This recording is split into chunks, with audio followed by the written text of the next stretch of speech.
नमस्कार, KP news 24/7 में आपका स्वागत है। मैं हूं अश्विनी आपके साथ। चलिए एक नजर डालते हैं आज के मुख्य समाचारों पर। कर्नाटक के वन पारिस्थितिकी पर्यावरण मंत्री और बीदर जिला प्रभारी मंत्री ईश्वर खंड्रे और कर्नाटक के नगर प्रशासन और हज मंत्री रहीम खान ने लिटिल बड़ी इंटरनेशनल प्री स्कूल का उद्घाटन किया। कर्नाटक में कुमारस्वामी की हुंकार, कांग्रेस सरकार के खिलाफ युद्ध का ऐलान, उप मुख्यमंत्री डीके शिवकुमार पर लूट के आरोप। डीजल की कीमत में वृद्धि, कर्नाटक राज्य सरकार के कदम की निंदा करते हुए ट्रक मालिक 14 अप्रैल को हड़ताल पर जाएंगे। वक्फ संशोधन बिल को मिली राष्ट्रपति की मंजूरी, अस्तित्व में आया नया कानून। All India Muslim Personal Law board का ऐलान, अगले सप्ताह से चलाएगा देशव्यापी अभियान। मणिपुर पर चर्चा जल्दबाजी में की गई, जयराम रमेश का दावा, शाह के पास बुनियादी सवालों के जवाब नहीं थे।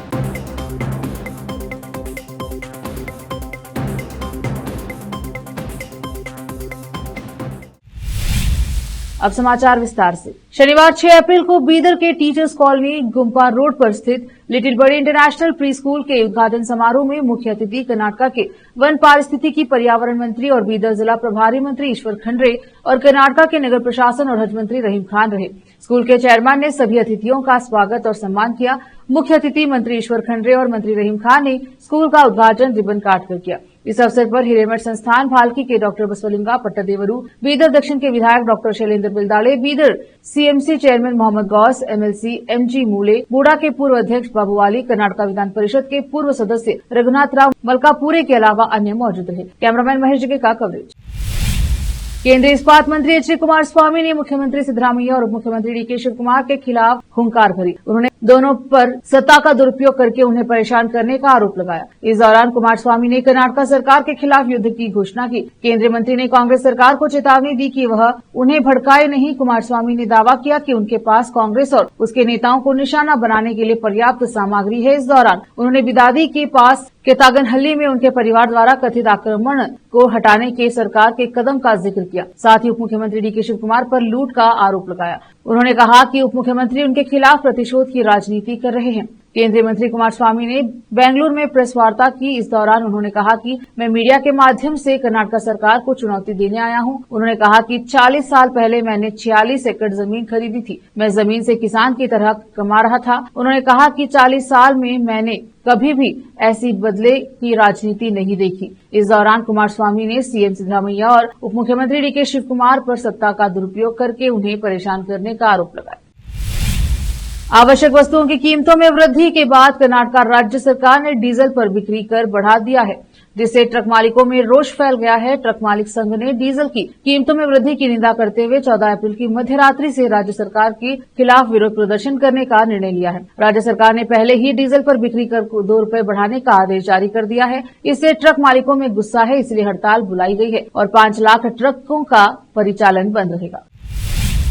तेलंगाना एंटी नारकोटिक्स ब्यूरो ने हैदराबाद में एक अंतर्राष्ट्रीय ड्रग रैकेट और मनी लॉन्ड्रिंग मामले का खुलासा किया। इस मामले में 2 नाइजीरियाई नागरिक और 1 मुद्रा कारोबारी को गिरफ्तार किया गया है। टीजीएनएबी के अनुसार यह कार्यवाही मादक पदार्थों की कमाई के पैसों के लेन देन पर नजर रखने और मनी लॉन्ड्रिंग को रोकने के प्रयासों के तहत की गई है। जानकारी के मुताबिक पुलिस ने हैदराबाद के ऊपरपल्ली इलाके में एक घर पर छापा मारा और 2 नाइजीरियाई नागरिकों और 1 मुद्रा कारोबारी को हिरासत में लिया। उनके पास से 15 ग्राम कोकीन और 50 ग्राम एमडीएमए प्रकार का नशा बरामद हुआ। जांच में सामने आया है कि ये दोनों नाइजीरियाई आरोपी एक बड़े अंतर्राष्ट्रीय ड्रग नेटवर्क का हिस्सा हैं, जिसे नाइजीरियाई का एक एबुका सूजी नाम का शख्स चला रहा था। वह पहले हैदराबाद में रह चुका है और यहीं से उसने यह नेटवर्क तैयार किया।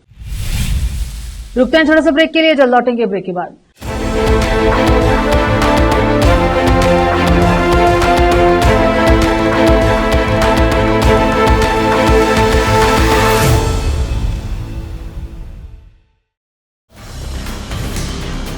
हिंदुस्तान के हर कोने में हम हैं मौजूद।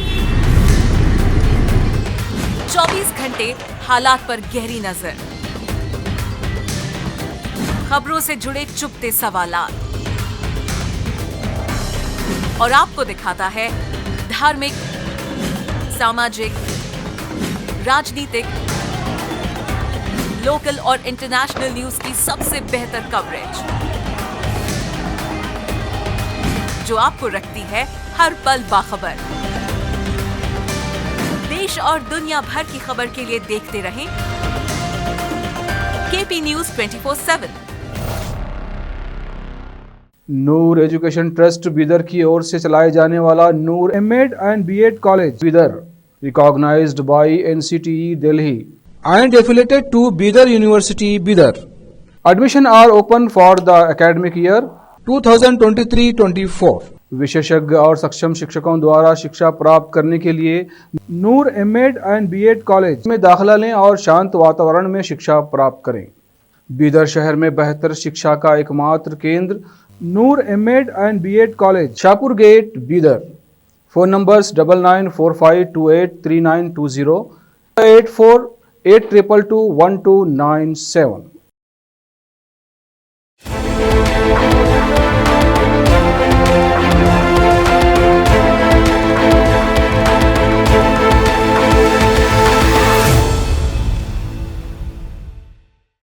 ब्रेक के बाद स्वागत है आपका। देखते हैं समाचार।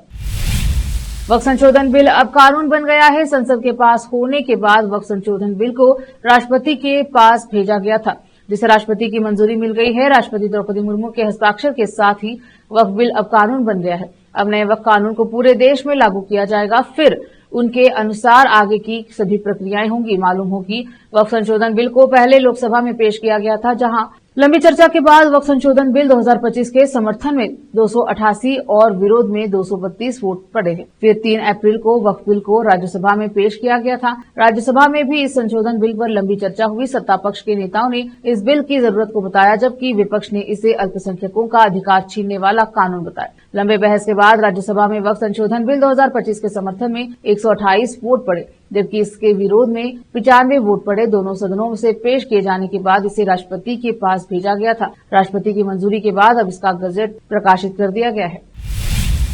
वक्फ संशोधन विधेयक के खिलाफ ऑल इंडिया मुस्लिम लॉ पर्सनल बोर्ड ने बड़ा ऐलान किया है। बोर्ड का कहना है कि इस विधेयक के खिलाफ अगले सप्ताह से बोर्ड देशव्यापी आंदोलन चलाएगा। इसके लिए कोर्ट से लेकर सड़क तक लड़ाई लड़ी जाएगी। All India Muslim Personal Law Board ने कहा कि वक्फ संशोधन बिल को लेकर उसकी तरफ से कानून लड़ाई और लड़क पर दोनों तरह की लड़ाई लड़ी जाएगी। इसके लिए अगले सप्ताह से देशव्यापी अभियान चलाया जाएगा। जिला स्तर पर विरोध प्रदर्शन करके गृहमंत्री और राष्ट्रपति तक ज्ञापन पहुंचाया जाएगा। बोर्ड ने कहा कि save Waqf save the constitution नाम से इस अभियान को चलाया जाएगा। इसके तहत दिल्ली, मुंबई, कोलकाता, हैदराबाद, बेंगलुरु, विजयवाड़ा, मलप्पुरम, पटना, रांची, मलेरकोटला और लखनऊ जैसे शहरों में बड़े प्रदर्शन किए जाएंगे। इसकी शुरुआत दिल्ली के तलाकटोरा स्टेडियम के प्रोग्राम से की जाएगी। इसके पहले चरण का कार्यक्रम बकरीद तक होगा। बोर्ड ने युवाओं से अपील की है कि ज्यादा से ज्यादा संख्या में युवा इस प्रदर्शन में हिस्सा ले और शांतिपूर्वक प्रदर्शन करें। इसी बीच All India Muslim Personal Law Board ने संसद द्वारा पारित वक्फ संशोधन बिल पर अपना चिंता जताने के लिए राष्ट्रपति द्रौपदी मुर्मू से तत्काल मुलाकात का समय मांगा है।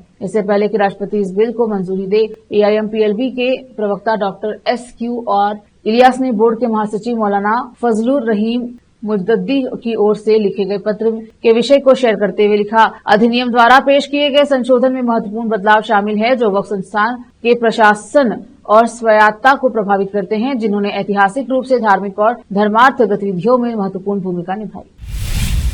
नक्सलवाद के लिए कुख्यात छत्तीसगढ़ के दंतेवाड़ा पहुंचे केंद्रीय गृह मंत्री अमित शाह ने शनिवार को स्थानीय लोगों से खास अपील की। अमित शाह ने कहा कि आप सभी हमारे अपने हैं। कोई नक्सली मारा जाता है तो किसी को आनंद नहीं होता। मैं आप सभी से, नक्सली भाइयों से आग्रह करता हूं कि वो हथियार डाल दे। इस अपील के बाद अमित शाह ने फिर से अपनी घोषणा दोहराई कि लाल आतंक समाप्त हो जाएगा, बस्तर खुशहाल होगा। दरअसल अमित शाह शनिवार को दंतेवाड़ा में बस्तर पंडुम कार्यक्रम में शामिल होने पहुंचे थे, जहां उन्होंने स्थानीय लोगों को पीएम मोदी का संदेश सुनाया। केंद्रीय गृह मंत्री ने आगे कहा कि इस साल बस्तर पंडुम हमारे छत्तीसगढ़ में एक उत्सव के रूप में मनाया गया है। मैं पीएम मोदी का संदेश लेकर आया हूं कि अगले साल बस्तर पंडुम में देश के हर आदिवासी जिले के कलाकारों को लाएंगे और अंतर्राष्ट्रीय दर्जा देने के लिए दुनिया भर के राजदूतों को बस्तर के हर जिले में ले जाकर हमारी परंपराओं को पूरे विश्व तक पहुंचाने का काम करेंगे। केंद्रीय गृह मंत्री ने कहा कि 12 मार्च से लेकर 5 अप्रैल तक जिला प्रशासन संस्कृति विभाग ने लगभग 5 करोड़ का आवंटन किया। यह सबसे पहला इतना बड़ा सांस्कृतिक उत्सव है। बस्तर की अमूल्य संस्कृति, यहाँ की बोली, नृत्य, गान,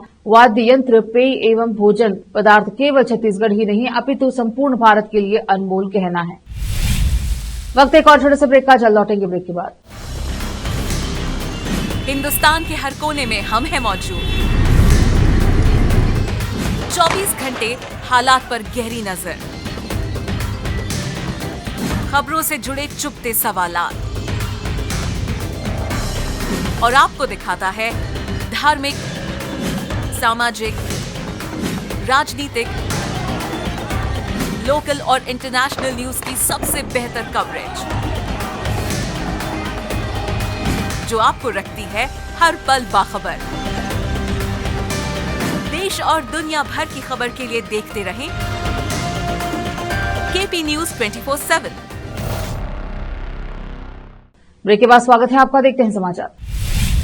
कांग्रेस ने आरोप लगाया कि संसद में मणिपुर पर चर्चा इसीलिए जल्दबाजी में की गई ताकि कोई असहज सवाल न उठे। कांग्रेस महासचिव जयराम रमेश ने दावा किया कि केंद्रीय गृह मंत्री ने कुछ बुनियादी सवालों के जवाब नहीं थे। लोकसभा और राज्यसभा ने बृहस्पतिवार और शुक्रवार को मणिपुर में राष्ट्रपति शासन लागू करने की पुष्टि करते हुए एक वैधानिक प्रस्ताव को पारित किया। दोनों सदनों ने रात भर चली कार्यवाही में विवादास्पद वक्फ विधेयक में मंजूरी दी, जिसके बाद मणिपुर पर संक्षिप्त चर्चा की गई। इस संबंध में कांग्रेस महासचिव जयराम रमेश ने एक्स पर एक पोस्ट किया, जिसमें उन्होंने दावा किया केंद्रीय मंत्री शाह ने कुछ बुनियादी सवालों के जवाब नहीं थे, इसलिए संसद में मणिपुर पर चर्चा जल्दबाजी में की गई। उन्होंने कहा कि मणिपुर में राष्ट्रपति शासन की घोषणा पर वैधानिक प्रस्ताव केवल 1 घंटे की चर्चा के बाद पारित किया गया।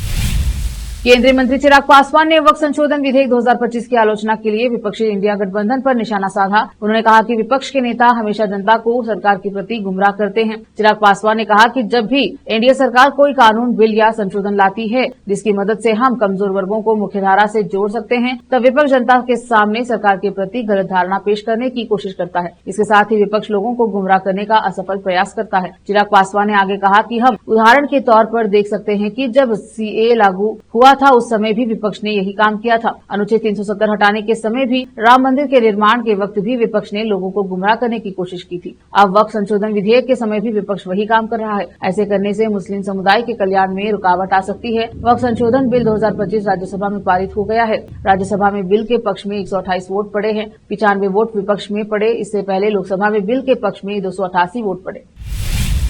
पुणे में समय पर इलाज न मिलने के चलते हुई गर्भवती महिला की मौत के मामले को महाराष्ट्र सरकार ने गंभीरता से लिया है। मुख्यमंत्री देवेंद्र फडणवीस ने शनिवार को कहा कि उनकी सरकार दीनानाथ मंगेशकर अस्पताल जैसी घटनाओं को रोकने के लिए एक मानक संचालन प्रक्रिया बनाएगी। इसके लिए मसौदा तैयार करने पर काम किया जा रहा है। वही घटना के बाद अस्पताल ने नो डिपॉजिट नीति की घोषणा की। भाजपा एमएलसी अमित गोरखे के निजी सचिव की गर्भवती पत्नी तनिषा भिसे को दीनानाथ मंगेशकर अस्पताल ने 10 लाख रुपए जमा न करने पर भर्ती करने से इनकार कर दिया। बाद में एक अन्य अस्पताल में भिसे ने जुड़वा बच्चों को जन्म दिया। हालत बिगड़ने के बाद उसकी मौत हो गई। गर्भवती महिला की मौत के बाद अस्पताल राजनीतिक दलों और नागरिक समूहों के निशाने पर है। इससे अलावा भिसे परिवार और भाजपा एमएलसी गोरखे ने अस्पताल प्रशासन के खिलाफ सख्त कार्यवाही की मांग की है। इस मामले को लेकर मुख्यमंत्री फडणवीस ने शनिवार को प्रेस वार्ता की। इस दौरान उन्होंने कहा कि गलतियों को सुधारने की जरूरत है। सीएम ने कहा वह मृतक के परिवार से मिले हैं। मैंने उन्हें आश्वासन दिया है कि घटना की जांच के लिए एक समिति गठित की गई है। इस घटना के लिए जिम्मेदार लोगों पर सख्त कार्यवाही की जाएगी। सीएम ने आगे कहा कि इस तरह की घटनाओं से बचने के लिए राज्य सरकार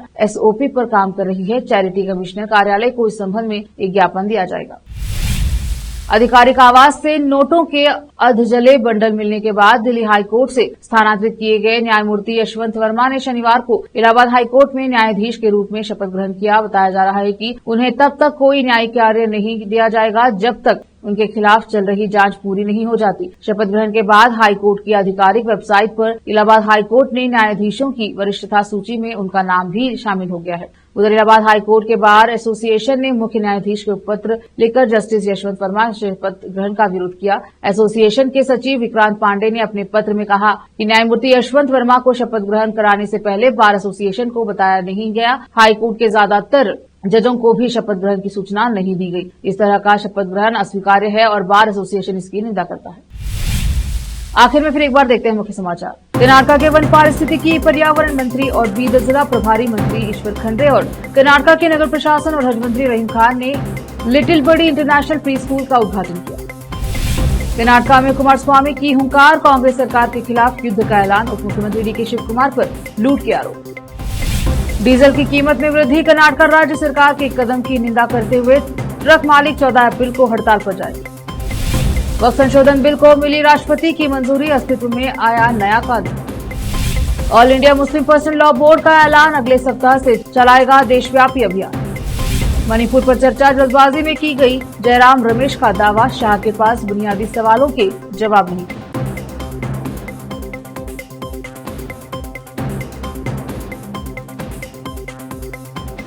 केपी न्यूज के बुलेटिन में अब तक के लिए इतना ही। देश प्रदेश और स्थानीय समाचारों के लिए देखते रहे केपी न्यूज 24/7। अधिक जानकारी के लिए केपी न्यूज 24/7 को लाइक, शेयर एंड सब्सक्राइब जरूर करें। धन्यवाद। देश प्रदेश और स्थानीय समाचारों के लिए केपी न्यूज 24/7 को लाइक, शेयर एंड सब्सक्राइब जरूर करें।